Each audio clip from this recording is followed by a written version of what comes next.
I'm going to go over some more Q&A here because these are some interesting subjects. So this is from the last video that I did. These are some of the comments. We're going to go through these. So we'll kick it off here with Sim Bellamere. He says, I love how the caption of the video is an athlete on trend blown. So I had in the caption of my last video, SSJ Bob Matthews. Now, Bob Matthews, I actually believe is potentially probably natural. I honestly believe it. I've interviewed him. I've talked to him. You know, I've got the podcast with him from a few months ago.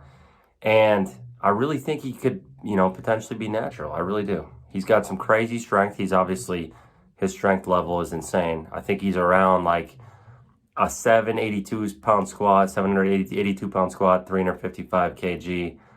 His bench is around 500, 227 and a half kilos. And then his deadlift is like 850-ish, around there. So around, what would that be, 390-ish kilos? So numbers, you know, they're freakish, they're unreal. But he's one of those guys, I just have a feeling he's just like a genetic freak. Like, I really do. I think he's one of the uppermost genetic freaks overall. And obviously, I'd still like, for guys like him, guys like Ashton, guys like Chance, I'd like these guys to get the blood work, the Natty Challenge, the blood work done, and show their test levels and their LH and FSH and all that. I'd love for all these guys to do that. I think it would be the best thing as far as transparency is concerned in the sport if guys like Bob Matthews and Chance and all of them, Ashton, all these guys got blood work and showed what their test levels were at. Because I think it'd be so much more relatable if we were able to see that they had normal hormone numbers and we could say, okay, he's got a 700 test level. He's got a 650 test level. You know, that's natural. That's what the rest of us are around. And it'd be great for transparency and for relatability. And I showed in my Natty Challenge video how to do this for very cheap. Obviously, I would still prefer more extensive tests done with CMP, CBC, all that kind of stuff. But I think that would go a long ways. And I like all those guys. I just think that would be a great step if we could start having natural lifters and top natural fitness influencers show their levels. So, you know, I understand the skepticism with people, but I do like to give people the benefit of the doubt. And honestly, the gains I'm making on my deadlift right now, a lot of people would be like, that's ridiculous. You can't do that naturally. Like, my deadlift has blown up in the last 2 months from eating more, not running, training, adding in creatine, training differently. It has blown up, and it's going to be a freaky deadlift, I think. So, you know, same kind of thing. You could say, well, you know, maybe that's not so practical. But I've kind of changed my opinion a little more and more on what's possible naturally. The further I push things, I'm like, hey, maybe we shouldn't limit ourselves so much. Let's see what we got. Okay. So this guy says, Gironda Leonidas. He says, no idea who Frankie D0550 is, the strongest natty on YouTube. I really have no idea. Okay, Michael Evans, do you cycle the creatine? So the creatine I've basically been taking for the last 2-3 weeks, and I'm 8 weeks out from my meet, so I'll be taking it for like 11 weeks, and then I'm going to stop after the meet. So I do take a break from it. It's not one of those things I want to use perpetually because I feel like you get more out of things when you take a break from them. So I will run the creatine for about 11 weeks up to the meet. There's 8 more weeks to go, and then I'll come off it for probably 3-4 months. So it's really one of those things I would only add in pre-competition. Or if you're like in a training cycle, add it in 8 weeks, 8-10 weeks prior to maxing. That's how I would do it. Okay, Sharka Sadiq says, will you be joining Boost Camp? Candido, Knuckles, and Bromley are all on there. I don't know. I assume that's like a competitor of Train Heroic, but I'm going to use Train Heroic. So, Gizmamago says, how many calories are you trying to take in? So I don't track my macros or calories, but I'm eating substantially more protein and more food overall than I was before, hence in a 10-pound weight gain, which I really was around 225 without running. So being like 228 now, I'm just eating a little more. It hasn't been a huge uptick in body weight. I feel like another telltale sign of someone potentially not being natural is massive weight gain. So if you're natural, even if you eat more, you're not going to gain like 20 pounds. You might gain 10, but you're not going to gain a tremendous amount. That's another thing that might be worth looking into as far as whether or not someone's natural. MVD says, thoughts on training sprints? Does it help strength? Does it hurt it? So sprints, I feel like would not hurt strength. You just have to worry about, pulling a hamstring. But I could see that aiding in it as far as making you more explosive. The one downside, sprints are much more taxing on the central nervous system than, lower intensity cardio. So you would not want to go overboard with the sprints because they're going to tax your nervous system, which lifting does as well. So you don't want to affect your recovery to where it's impeding your lifting. That's something to keep in mind. Bra, he says, hi Pete, how can I get better at starting position on deadlifts? Everyone says push the floor away, but I always end up pulling the bar before it gets to my knees. Well, the big thing with starting position on deadlift is you want the hips high enough. A big mistake people make is they get the hips too low and you want the shoulders in front of the bar. So these are going to kind of work together. If you have your hips higher, your shoulders are going to go in front of the bar. If you have your hips too low, your shoulders are going to get pulled back behind the bar. So I don't necessarily like the cue of pushing off the floor. What I think about is hips high, shoulders over the bar, maximum tension through the arms. If you find the point where you're pulling the slack out of the bar, even on a stiff bar, to where you're getting that maximum amount of tension through the arms, you're going to be in the optimal starting position. You should feel a lot of tension through the arms. That's really the key to a good deadlift starting position. And if you do that, you're going to be tight enough, you're going to have optimal strength. Wilhelm Kron, one of my guys, he says, regarding inflammation on gear, wouldn't something like a sauna a few times a week solve this or no? So I think a sauna would be useful in general for general health purposes, but it's not going to fix all the side effects and inflammation caused by gear.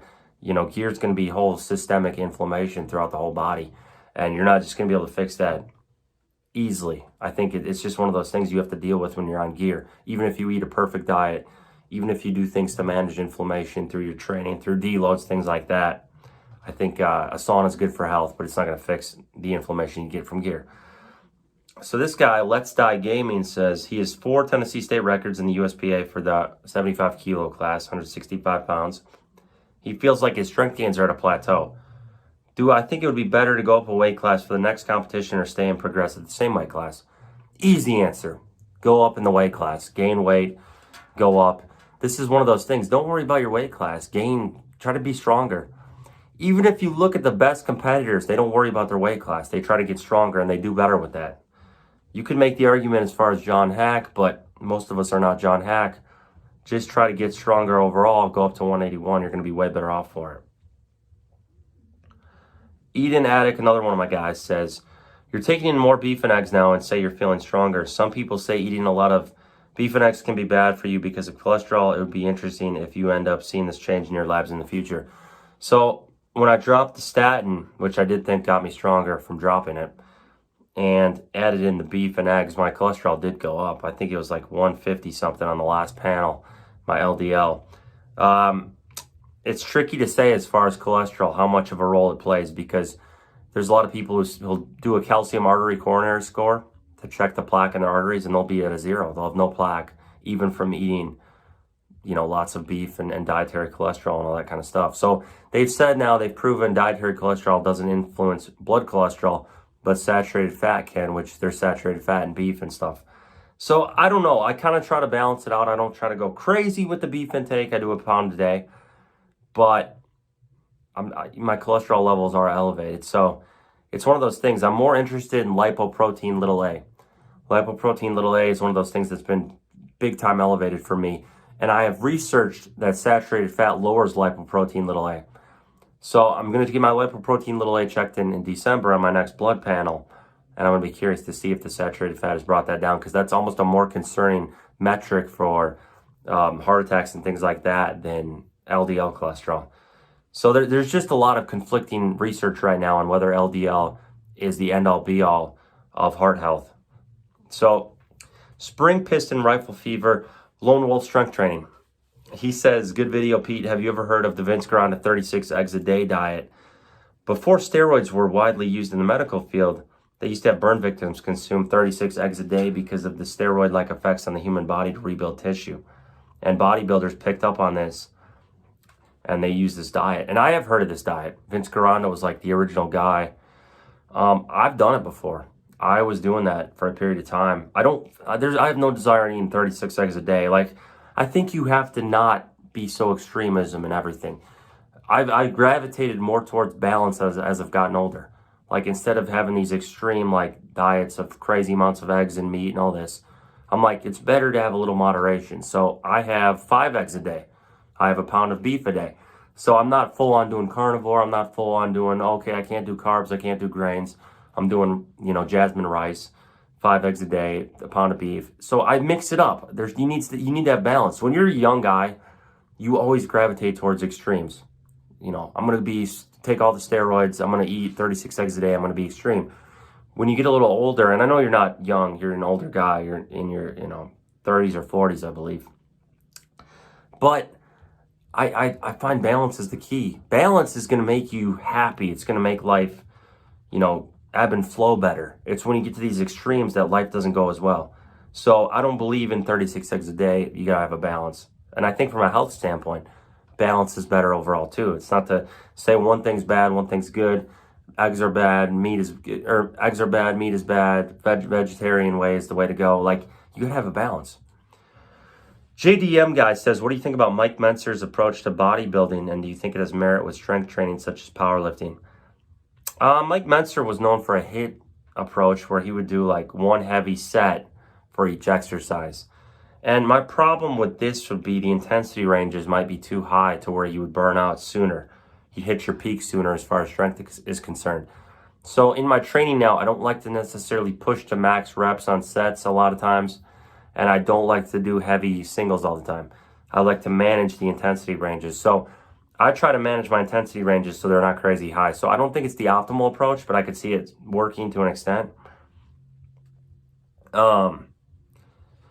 315 for reps says, dang Pete, it's so dang hard for me to look at you nowadays. You look so different than when you were on juice. I still love your content. I want to see the motivational deadlifts. Yeah, there's going to be some nice deadlifts coming up. Trust me on that. And I definitely look different. I'm actually about 22 pounds less than what I was walking around at when I was on steroids. So I'm about 228 right now, and I would typically walk around at like 250 on steroids. Josh P says he's been benching once a week for the past 6 weeks and has PR'd almost every week. He's hit a 352 bench and some other numbers. His rep range is always between 1 and 6, mostly at 90% above. Would the intensity be offsetting the loss of frequency? Now, I don't think it's an optimal way to train, but it's definitely worked for you. You've proven that. How sustainable will that be moving forward? I think not so sustainable. I think you're going to hit a wall pretty soon here. I'm trying to think here. The question is, what was your PR, your 1 rep max PR 6 weeks ago? What were your numbers at 6 weeks ago compared to now where you're at a 353 max? I don't think once a week is optimal at all for bench. I think 3 days is optimal, and I think in some cases 4. Some cases, if you're at an elite bencher with bigger recovery needs, I'd say 2 days would be maybe better. But I'd be real curious. I'd have to see what your level was at before. Again, once a week, it works for you. It's working for you right now, but I don't think it's optimal. There's a difference between something working and what's optimal. Ever Ascending Syndrome says, great advice. Bulking is the only way to break the natty limit cope. Yeah, I mean, you really got to think about it. What tools are at your disposal as a natural? You've got creatine, which we know works. You can gain weight and eat more. Food is anabolic in a sense. That works. What I've found here is not being on anabolic steroids, I have to dial in everything else to a much greater extent. When I was on anabolic steroids, I could get away with eating 80 grams of protein a day and eating junk food, not really caring about things, and get away with a bunch of mistakes and maxing all the time and having suboptimal training. Not being on anabolic steroids, I have to dial in my training. I have to not lift as heavy as often. I have to sleep more, sleep better. That means taking naps to make up for not sleeping as much because I have to wake up to come into the gym and open it. I have to eat a lot better, a lot more protein. I have to take creatine. Like, you have to dial in all these little things that you didn't have to dial in on anabolics. So 100% agree with it. We got some, appreciate all the comments with the support and all that, guys. Let's see what else we got. I'm going to finish the Q&A with this question. The Savvy Natty says, awesome to get a shout out from you. He said, what do you think about people saying that you can never be considered natural again after taking gear? I think you are in a unique position to talk about this, since there's not a lot of guys who are blasting for nearly a decade and came off completely, no TRT. He says, in my opinion, you've restored your natty card. So I get the conflicting ideas on this, because I can never call myself lifetime natural again. I'm not lifetime natural. I could never say that. Some people would even say, even though it's been 2 years, you can't say you're natural. You've taken stuff before. You still have benefits from that, which I've looked into the research about the satellite cells thing and all that, and it's a little inconclusive, but I get it. I get the whole thing. And like USAPL has a 3-year drug-free policy. So USAPL is the drug-free federation. That's what they call it, drug-free sport. So their definition is not you have to be lifetime natty. Their definition is you sign a clause when you join the federation that you have been off steroids, testosterone, any banned substance. So you go through the banned substance list, even Clomid, all that stuff. You've been off for 3 years when you sign up for them. So I would not be able to join their federation until November of 2023, next year. I do plan to transition to the USAPL at some point. I do. So 2024, I guess it would be, because that'll be right after the 3-year period. It'll be 38 months. I do plan to join the USAPL and switch over to pulling on a stiff bar and doing USAPL meets, because it's not, the federation is not lifetime natural. The federation is 3 years or more drug free, and I will have met that criteria. So I could see where some people would have issue with that, but I look at it, I'm not breaking the rules. It is 3-year drug free. I will be 100% on that, not taking any banned substance at all in those 3 years by 2024 when I join. No Clomid, no testosterone, nothing banned at all. Like literally creatine, vitamin D, that's what I take. So I will be within the parameters. And one way I look at this is I literally lost all my gains when I came off. When I came off testosterone, there was about a 3-month period where I was still fairly strong, but it just kept dropping. And then once I got to like the 4th month, my strength was just toast. Like my deadlift was back to like 580, 600. Bench was down to 300. Like this is from 460 bench and from, 850 deadlift at the time, not being on cycle or whatever. So my strength just plummeted, lost 30 pounds, got down to 215. You don't retain it. If you go off TRT, if you go off testosterone, so like Larry Wheels right now is on testosterone, you're able to retain a ton of it. Like I remember when I would drop down to 125 milligrams a week of testosterone, I still was 250. I still was deadlifting 800 plus. You can maintain a lot of it. You can maintain your size. When you come off testosterone, you lose it all. Like it's gone. You have to start from scratch. You have to wait for your hormones to rebound. I went through a 2-year period, pretty much a year and a half, where my hormones were tanked. I felt like trash. I wasn't getting stronger. I don't think a lot of guys are willing to do that because they know you're in for a rocky road. You're going to lose it all. I can't even think of anyone who's come off anabolics and testosterone to nothing and still competed, because they don't do it because you lose everything. You're not going to retain it. You got to start from scratch. You're going to lose it all. So I view it as legitimate. I view it as I lost everything. I've had to build it back up. 2 years in the gutter, I'm building back up. I'm having to optimize everything just as you would naturally. But I know I'm not lifetime natural. And I still want to compete in USAPL when I can. I'm not going to, it's a word of, what do we call it? It's take your word kind of thing. You sign the form. I could literally sign the form right now, join USAPL. But for me, it's only been 2 years and I'm not going to do that. The system, the rules say 3 years. I'm going to wait 3 years. So again, there's different schools of thought here, but I show my blood work all the time, which most guys don't even do. I show that I'm not taking anything. I have completely legitimate levels. I'm doing things the right way, and I lost everything. So I do kind of look at it like I've restored myself, as far as I lost it all. I lost everything, started from square one again, and I'm having to do it the right way. But I know I'm not lifetime natural, and that's a big feather in a lot of people's caps. So I kind of view it in that way. I don't know if that 100% answers the question, but that's kind of my opinion on things.